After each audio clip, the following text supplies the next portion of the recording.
লুটপাট করে হাজার হাজার কোটি টাকা তারা শুধু লুটপাটই করেনি, গত 15.5 বছরে আপনার 15,000 কোটি টাকার অধিক তারা পাচার করেছে।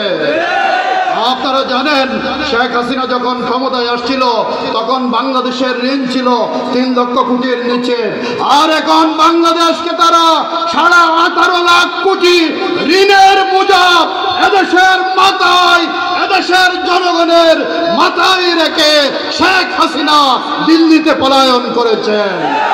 সংগ্রামী ভাইয়েরা আমার, শুধু তাই নয়, এভাবে করে এদেশের আপনার বাক স্বাধীনতা, ইসলাম স্বাধীনতা, সার্বভৌমত্ব, গণতন্ত্র সব কিছুকে শেখ হাসিনার এই দুঃশাসনে বিপন্ন করা হয়েছে।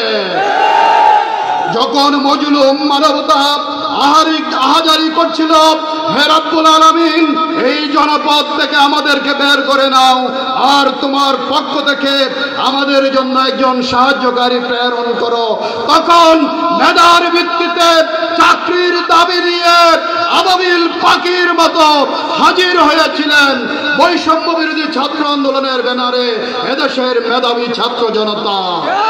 আপনারা জানেন আওয়ামী হায়নারা এবং পুলিশ বাহিনী দিয়ে আমাদের এই রাজ্যের অক্সফোর্ড খ্যাত ঢাকা বিশ্ববিদ্যালয়ের মেধাবী ছাত্রদের উপর এবং সারা দেশের বিশ্ববিদ্যালয়ের এবং কলেজ সমূহের মেধাবী ছাত্রদের উপর তারা ভিনদেশী শত্রুর সাথে যুদ্ধ হলে যেভাবে হামলা করে সেভাবে ব্রাশ ফায়ার করেছে, নির্বিচারে গুলি করে সহস্রাধিক মেধাবী ছাত্র, কৃষক, শিশু, বৃদ্ধকে আওয়ামী সন্ত্রাসীরা হত্যা করেছে।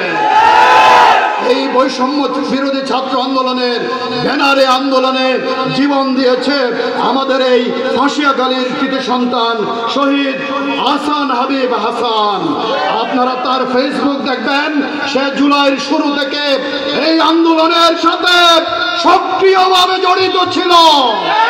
সংগ্রামী ভাইয়েরা আমার, আজকে তাই আমরা বলতে চাই, আমাদের ভাইয়েরা রক্ত দিয়ে, জীবন দিয়ে, বঙ্গত্ব বরণ করে যেই দ্বিতীয় স্বাধীনতা এনেছে, এই স্বাধীনতাকে, এই অর্জনকে নস্যাৎ করার জন্য দিল্লিতে বসে শেখ হাসিনা তার প্রভু এবং এদেশে পতিত স্বৈরাচারের দূষণের মাধ্যমে ষড়যন্ত্র করছে।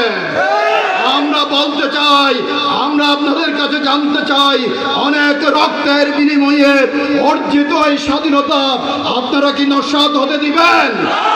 যদি তাই হয়, আজকে বাংলাদেশ জামাত ইসলামীর আমির যেভাবে বাংলাদেশের প্রত্যন্ত অঞ্চলের শহীদ পরিবারগুলোর পাশে দাঁড়িয়েছেন, এই ফাঁসিয়াখালীতেও হাসান হাবিব হাসানের পরিবারের খবর নেওয়ার জন্য এসেছেন। বেকুয়ার ওয়াসিম আকরামের ওখানে জামাতের কেন্দ্রীয় নেতৃবৃন্দ গিয়েছে। হাসপাতালে হাসপাতালে আহত পঙ্গু ছাত্র জনতার পাশে দাঁড়িয়েছে।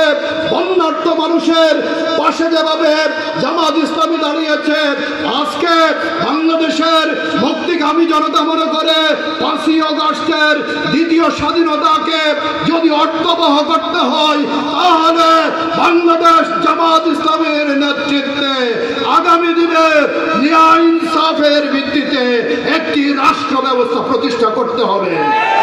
আজকে সেই মানবতার মুক্তি আন্দোলনে আপনাদেরকে আগামী দিনে ঐক্যবদ্ধ ভূমিকা পালন করতে হবে। পারবেন তো ইনশাআল্লাহ? পারবেন তো ইনশাআল্লাহ? আমরা আপনাদেরকে বলতে চাই, প্রান্তীয় কর্মী ভাইয়েরা, মুক্তিকামী মানুষের অনেক প্রত্যাশা, অনেক বড় প্রত্যাশা। কোনো দুর্যোগে দুর্ভোগে মেহনতি মানুষের পাশে সবার আগে জামাতের কর্মীদের দাঁড়াতে হবে। এই উদাত্ত আহ্বান জানিয়ে আল্লাহর দ্বীনের আহ্বান ঘরে ঘরে মুসলিমরাও ইসলামী শাসন ব্যবস্থা কায়েম হলে সুখে থাকবে ইনশাআল্লাহ। এজন্য সবাইকে নিরবিচ্ছিন্নভাবে দুর্বার গতিতে কাজ করার আহ্বান জানিয়ে আল্লাহ হাফেজ। বাংলাদেশ জামাত ইসলামী জিন্দাবাদ, বাংলাদেশ জিন্দাবাদ।